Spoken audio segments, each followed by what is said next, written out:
Hey guys, this is Anthony Morganti. I am MrPhotographer.com. Recently, I created a video demonstrating how I create the thumbnails that I use for my videos. After that video posted, numerous people commented that they would like me to do a video demonstrating how I create my videos. So that's what we're going to be doing today. Now, I gotta specify, I actually create two different types of videos. The first type of video is when I'm in my studio or I'm out in my field and I'm recording a photography-related video using a Nikon Z6 or Z6 II usually for the video, and a Zoom microphone for the audio. For those types of videos, I cut and render those in initially Adobe Premiere, but lately I've been using Final Cut Pro. That's not what we're going to be doing today. Today I'm going to show you the type of video I create when I record my screen for a software-related tutorial. These are my Lightroom videos, Photoshop videos, Luminar videos, and so on. For those types of videos, I record my screen with a software called Screenflow. And I have links to everything I talk about in the description below this video. With Screenflow, it records my screen, and then I use it to cut and render the video. And we're going to be doing all of that today. Now, when you first open Screenflow, you're going to get this little box pop up. And with this box, on the left-hand side, you want to create a new recording. And where do you want to, or what do you want to record? And in this case, I only have one monitor on this computer system. It's the iMac, and I have the iMac monitor. If I had another monitor hooked up in this little drop-down, there'd be two monitors listed, and I could specify which monitor screen I want to record.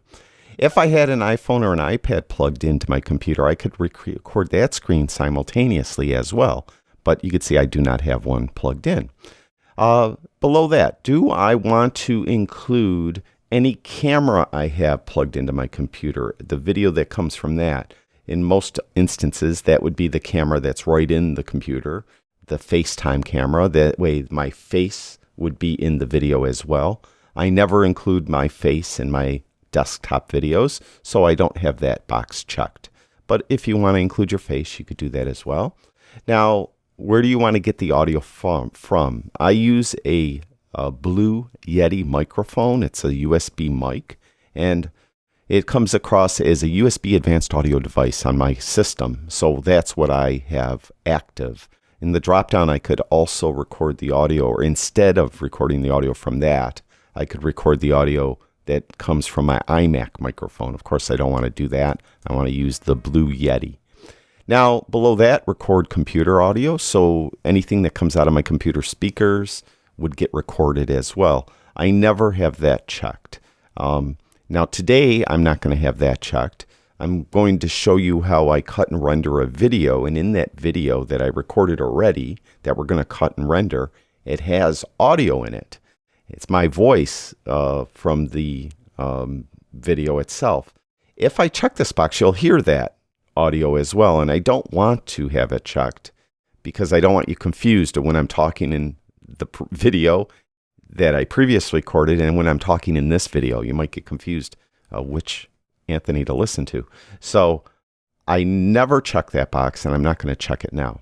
So when I'm ready to record, I just click the little button. It gives you a 5-second countdown until it starts to begin to record your screen. Now, I'm not going to click that button now because I already have a recording in progress. And this would be like Inception, 3 levels deep if I keep, recording recordings of recordings. So we're not going to check that box. So I'm just going to close it down. So right now it's recording the screen. And when you're done, you could hit the keyboard shortcut Shift-Command-2 to stop the recording, or you could go up to the little icon that is for Screenflow and click on that and click on Stop Record. Once it's done recording, as soon as I stop the recording, the actual software box opens up, and it has down here in the timeline the audio you recorded and the video recorded on 2 separate tracks. Up above, of course, is the viewer, and on the right-hand side you have various tools and controls, and we're going to be going over most of those right now. So what I do, once it's done recording, is I go down to the timeline, I go right to the audio. So I click on the audio track, and I go over to the audio controls. And All I really do with the audio is I click on this processing box, smooth volume levels. When I click on that, what it will do is anything that's a high peak, like right in here, I spoke apparently very loud, relatively loud right here. It won't clip the audio there, but it will increase the levels of audio everywhere else so that it just equalizes the audio. It makes it more level and louder, but it doesn't clip anything. So I'll just click this box and you'll see the waveform change down here as soon as I click on it. And you can see that everything's louder now. That's all I do with audio. Next, I go down to video. And you can see right now, well, you probably won't see, but, well, I will leave it the way it is now. The mouse cursor is really small, and most people can't see that when they watch my video. So I like to make the mouse cursor bigger and some other things. So I go over here and I go to this screen recording. And what I do for the pointer zoom, I make it 300%. So as soon as I make it 300%, you can see that it's much bigger. Here it is right here. So actually, let me bring that back down to 100. I didn't notice the mouse cursor there. There's the mouse cursor right there. You can see how small it is, and people wouldn't be able to see it. So as soon as I make it 300%, it's a lot bigger. Then I could do a click effect. What I do is radar. So wherever I click in my video, these little like kind of like red circles propagate from where I click. I use the default settings. And then down here I show keystrokes. So whenever I hit any combination of keys or key on my keyboard, it will show up down here at the bottom, so that helps the viewer see what keys I hit. Now I actually have all these settings in a preset. You could create presets, and I have it, you click on this little box, and I called it default style. This is what I use all the time, and you can see it automatically just does that, so I don't have to manually do it every single time. So once all that's done, I have a video for my intro. So what I'll do is I'll marquee select both of these down here in the timeline, the audio and the video, and move it to the right. Then I go over here to the tools on the far right, and you can see that right now we have the screen recording and the audio recording. These are what are already down here in the timeline. But if I go over here in global, right here, like my global library, what I did was, at one time, I clicked this little plus sign and I imported a file into the global library. So it's here all the time. I don't have to reload this every time. And what I have is my intro outro, I call it, right here. And right here I just have a photo of the PDF, the software PDF I have that every now and then I put in my videos. So that's there as well. I'm not going to use that today, but I'm going to use the intro outro today. So I'll take that and I'll drag it over here and I put it in the timeline. Now this has the audio and the video all together in it. But you can see resolution wise, it's much smaller. I think that's 1920 by 1080 and my screen is 5K. So what I need to do is make it bigger. So I just stretch it out like this. So I'm making the video bigger. Now someone messaged me, or they wrote a comment or something saying that they watch my videos with earphones on, and that this intro really hurts their ears. And so what I do now is I lower the volume on the intro. So I make sure I'm clicked on the intro and I go to the speaker, and then I just go to volume and I turn it down to 65% or somewhere around there, just to lower the volume so it doesn't hurt anyone's ears. And you can see I'll just play it. And I'm sure you can't hear it because I have the audio off, or yeah. But that little click of the shutter sound, I guess, hurts their ears. So then what I do is I marquee select both of these down here in the timeline and move them to the left. Now I deselect the audio and I just have the video selected. And right now, let me play through, and you'll see that after this is done, it just jumps to the video, and I don't like it to jump. I like to come in softly. So what I do is I right click right on the timeline and I go to add starting transition. Now what it will do, and I'll play it, it will slowly kind of fade in. Hey guys, see that fade in? So I like that. So now, all right, so I've got the actual screen recording with a larger cursor, and it's going to show any keystrokes I do down at the bottom. Also, the audio is leveled now and it's loud, so I don't have to worry about that. I have the intro on there. And then what I'll do is I make different parts of my screen larger so people could see them. So what I do with that is I'll go to those parts where I actually start to do it. And it's right about here. Right about here, I'm opening up the sky section of Luminar. This is a Luminar video. So you can see it opened up. Now I know in the video, I actually click this drop down that's in here as well, and that will go down further. So what I want to do is I want to make this whole area larger. So what I do is I go over here on the right hand side, and there's this little icon right here. It's called callouts. What we're going to do is we're going to create a callout for the sky. So I'll click on action. We're going to create this action, and by default it's going to make larger wherever this mouse cursor is, and I don't want that. You also have the option to use a foreground window, and I don't use that, but what I use is freehand. So I go to freehand, and with freehand I could do a circle, or I could do like a square or a rectangle, and I do the rectangle. And when I do that, then I could draw where I want it to be. Now you can see the screen's really dark because by default it pulls the opacity down. So I pull that back up so I could see. Then what I'll do is I'll go around this box and I'm going to draw a square. And I'm going to draw a square like right around to there. Just like that. And what I do is I start out, put the zoom at 200. Okay, so it's going to zoom up at 200. And you can see there it just zoomed up. So that makes that bigger. Now, what I want to also do, let me back it up a little bit, is you'll see right now as I play through, it's just going to pop bigger. I want it to go slowly. Watch. See how it just pops larger? I don't like that. I like it to do it gradually. So what I'll do is I'll click on that again. You can see it's this tiny little square that's in the middle of the video on the timeline. And I'll go to build, and we're going to have a half-second build. So it's going to, let's go back. There we go. Now watch it. You'll see that it will slowly build up. I like that. Now, once I do that, I'll make this larger, this whole, because by default it only lasts like 5 seconds. So I want to make it larger. So just go over it until your cursor turns into the horizontal arrow, and then you could drag it larger. I also like the back end. When we get to the end, I don't like it to just collapse away. Like, you can see, I don't like that either. So here, let's make it so it's more obvious. Watch, see how it's large now? See how it just drops down like that? I don't like that. So I also use a call out duration of half a second. All right, so I do that. Now watch, it'll slowly.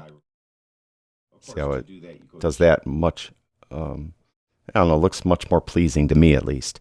Now once I do that, I'm really done with that call out. I just have to adjust it to size to last as long as I want it to last.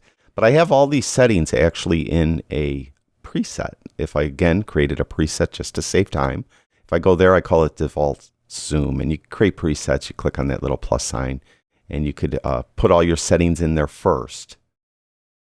Make sure it's active. Click on this little box, click plus, and you'll create a preset. I called it default zoom, and it's just those settings I just did. Now what I want to do is I want this to last till about there.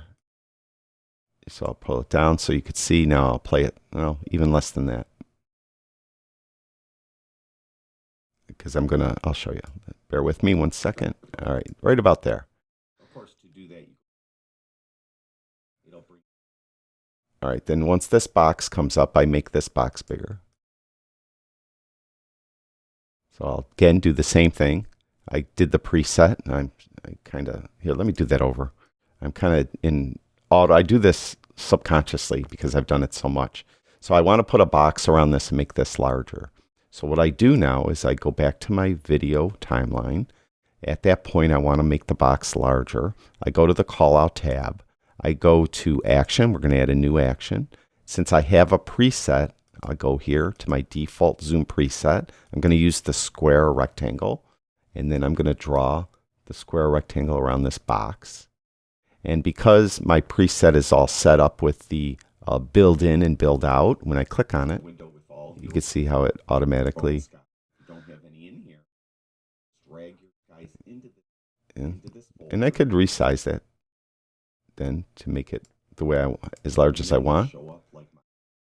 Now then what I do is I don't have to keep drawing these if I'm going to be using them over. Like if I want to make this large again over here on the far right, I click on the original one that I did, hit Command or Control C to copy it, then go back to the timeline, hit Control or Command V to paste it. And now I don't have to do it. But here I don't have to do that, so I'll just delete it. And then I'm going here. So I don't have to do anything here. All right, we're back here. I'll just get it to the point I want it. Now I want to make this big again, and I already copied the original enlargement we did to that, the original call out I did. I copied it to the clipboard by hitting Command or Control C. So I hit Command or Control V now to paste it back in there. And you'll see there's the birds. Now you can change. Now I'll just let it go. Now I could resize this until I get it the exact call out to last as long as I want it to last, which is probably right around there, I think. All right, so we're done. All right, so we're at the end of the video. We're done with that part I meant. Now I put the intro outro, I put it as an outro as well. So I go back here to the final tab over here on the far right where we keep our audio and video. I'm getting in the global section. I again click on the intro outro and drag it down to the timeline. Put it right up against the end of this. But what I usually like to do actually is I like to have it come in while I'm still talking. So I'll go to the video right here, right about here towards the end where I'm almost done talking, and I'll clip this video by hitting the T key on my keyboard. T will split the video into two sections. There's that part I just clipped out, and I actually just delete it. I hit the delete key and I get rid of it. Then what I do is I drag this right up against it. Now again, it's too small, so I have to make it bigger by dragging on the handles. And then I do I like this to fade out like we had the video fade in. I like it to fade out. So I'll right click on here and I'll add an ending transition, it's called. Now when I play through, watch, this video will fade away and then my outro will pop in. Thank you, everyone who watches my videos. I really do appreciate it. So that's exactly what I do. Now I'm done. I've cut the video. I've added all the callouts I want to add to it. And then what I do now is render it. And to do that, I go up to File. And I usually save it at this time as well. So I'll save as. And it's going to have a default name, Untitled. And I'll give it a name. We'll just leave it at that. And I'll save it at this point. But I won't do that at the moment. But then what we'll do is we'll go down to File. And we'll go down to Export. And then here, when I gave it that name earlier, that name would pop up here as well. But we'll keep Untitled for now. It's no big deal. And what I do is for encoding quality, I use the slowest. Now I use 50% of my 5K screen. So it's 2560 by 1440. That's pretty much 2K. You can see you have different resolutions. I don't do the highest resolution. It's really not needed. As a matter of fact, most people probably use 1920 by 1080, but I'll use the 2560 by 1440. That's what I've always used. If my screen wasn't 16 by 9 ratio, you could letterbox the content. So if this will most often happen if you're recording the screen from a laptop or a MacBook Pro or MacBook Air. Those screens aren't a 16 by 9 ratio. when you upload videos to YouTube or any other video service, they're going to be in the 16:9 ratio. So what you could do is letterbox the content. What it will do is it will just put black bars wherever on the screen it needs to make it so it's 16:9. In this case, I don't need to do that. Motion blur is in the video when the screen is moving from scene to scene, or I'm moving my mouse. It sometimes will look herky-jerky, so you could use motion blur, which will make that look a little better. And that's what I do, a light, that's the way I have it set. So just like that. And you could also specify where you're saving it to. So you could see that I just use those settings and click export, and I'm not going to do it at the moment. But that's how I would export the video. And then once I'm done, I just close everything down and I save everything. My Screenflow, will be saved as a .screenflow file. I save it. Down the line, I've had companies call me and ask me they want to buy my video, but they don't want my intro outro on it. They want to use it. So I will, get rid of the intro outro and things like that. And then, so I could then re-render the video. They usually want it 1920 by 1080, and I'll re-render it and then I'll send it to them. So I've had that happen several times. So I always save my Screenflow so that I could come back in and re-edit it if I need to. And that's it. That's how I create these videos. I know it was kind of confusing. I've never in my life thought I'd do a video on how to use Screenflow. So I've not as prepared, let's say, as if I'm demoing how to use Lightroom or something like that. So I hope you got something out of that. Maybe down the line I'll do more videos on Screenflow if you want. I know I probably was confusing on many topics involved with Screenflow. If there's anything that was confusing, leave a comment below. Maybe I'll do a follow-up video and try to clear things up. Thank you, everyone who watches my videos. I really do appreciate it. I'll talk to you guys soon.